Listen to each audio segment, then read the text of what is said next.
તો મિત્રો તમારા સાબુદાણામાં અગર તેલ ભરાઈ જતું હોય અને અગર મોંમાં ચોંટતા હોય અને ચીકણા થતા હોય તો આ વિડીયો તમારા માટે ખાસ કામનો છે। તો સાબુદાણાના વડા બનાવવા માટે મેં એક વાટકી આ રીતે સાબુદાણા લીધા છે અને હવે આપણે એક બાઉલમાં સાબુદાણાને આ રીતે લઈ લઈશું અને હવે આપણે તેમાં પાણી નાખી અને એકવાર સારી રીતે ધોઈ લેવાના છે અને બહુ આપણે એકદમ ભાર આપીને નથી ધોવાના, એકદમ હળવા હાથે આપણે ધોવાના છે આ રીતે।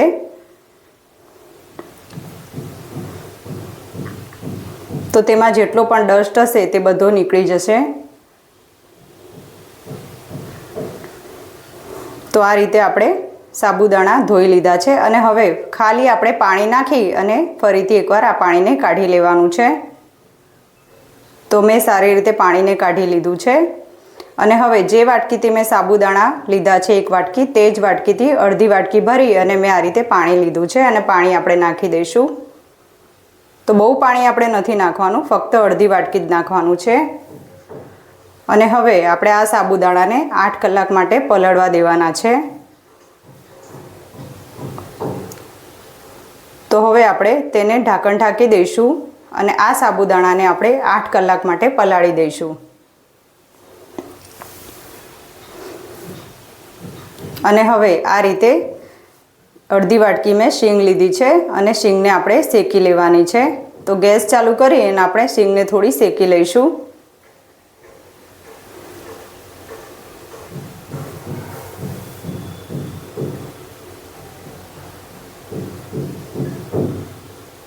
તો શીંગ આપણી એકદમ સરસ રીતે શેકાઈ ગઈ છે અને હવે આપણે શીંગના ફોતરા કાઢી નાખ્યા છે અને હવે આપણે મિક્સરમાં તેનો દરદરો પાવડર પીસી લેવાનો છે। બહુ આપણે એકદમ ફાઇન પીસવાનું નથી, આપણે દરદરું પીસવાનું છે। તો મેં આ રીતે દરદરું પીસી લીધું છે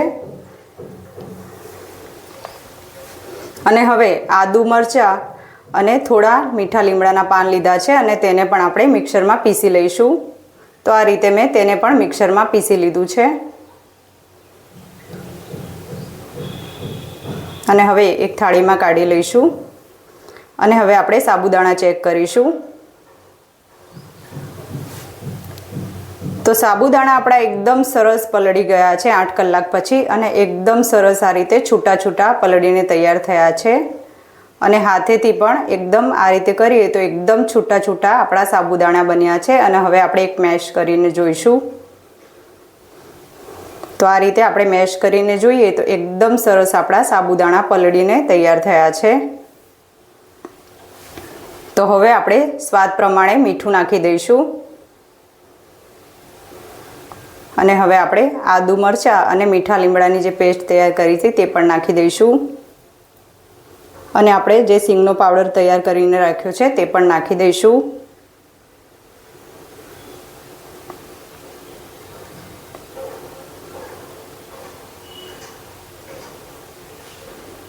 અને હવે આપણે 1 ચમચી ભરી અને શેકેલા જીરાનો પાવડર નાખીશું અને થોડા આપણે કોથમીર પણ નાખી દઈશું અને 1 ચમચી ભરીને આપણે તલ નાખીશું।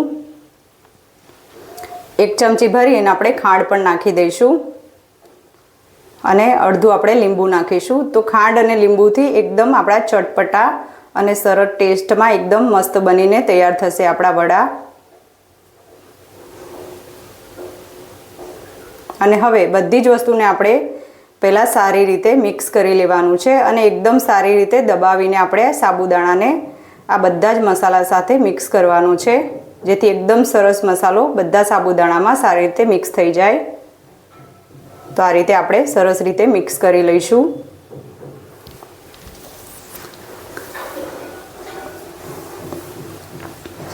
અને હવે મેં એક બટેટાને બાફી અને આ રીતે 2 ભાગમાં કરી લીધું છે। તો આપણે તે પણ નાખી દઈશું। આપણે બહુ બટેકા નથી નાખવાના, હું ફક્ત એક મોટું બટેકું જ નાખી રહી છું અને તેને પણ આપણે આ રીતે હાથેથી સારી રીતે મેશ કરી લઈશું અને એકદમ સારી રીતે સાબુદાણામાં આ રીતે બટેટાને આપણે મેશ કરવાનું છે। તો જેમ આપણે લોટ બાંધીએ છીએ તે જ રીતે આપણે દબાવીને સારી રીતે મેશ કરવાનું છે।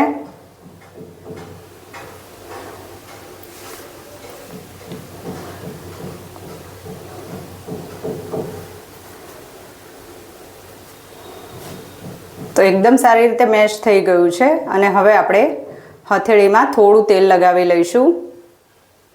તો આ રીતે હથેળીમાં આપણે થોડું તેલ લગાવી લેવાનું છે અને હવે આપણે થોડું આ રીતે લઈ લેવાનું છે હાથમાં અને હવે આપણે તેને બોલ્સ બનાવી લઈશું. તો આ રીતે બોલ બનાવી લેવાનો અને પછી આપણે હથેળીમાં રાખી અને બીજા હાથેથી થોડું આપણે દબાવીશું.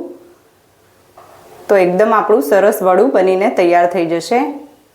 અને હથેળીમાં વચ્ચે આપણે થોડો ખાડો રાખવાનો, જેથી આપણું વડું જે છે તે વચ્ચેથી ઉપસેલું રહે અને આજુબાજુની કિનારી સરસ પતલી બને.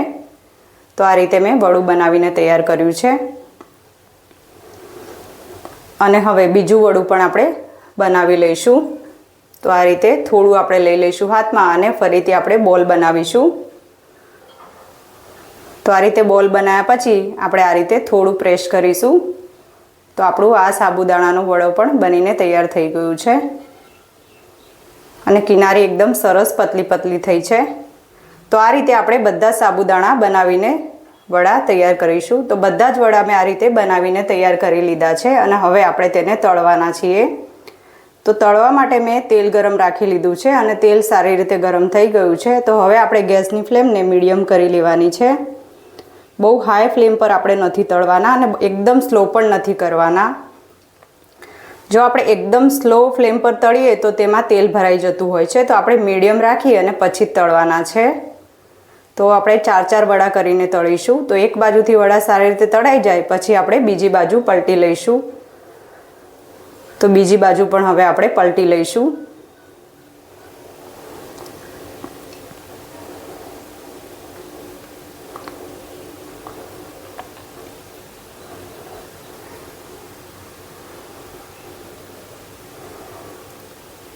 તો આ વડાને બનતા 3 થી 4 મિનિટનો સમય લાગ્યો છે અને આપણા વડા એકદમ સરસ બનીને તૈયાર થઈ ગયા છે. તો હવે આપણે એક થાળીમાં કાઢી લઈશું વડાને.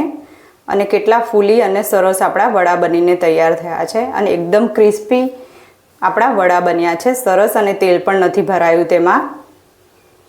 તો આ રીતે આપણે હવે બધા જ વડા બનીને તૈયાર કરી દઈશું.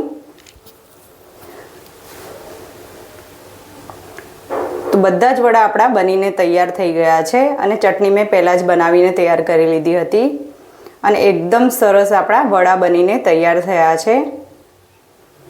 તો અંદરથી એકદમ સોફ્ટ અને બહારથી એકદમ કુરકુરા આપણા વડા બન્યા છે.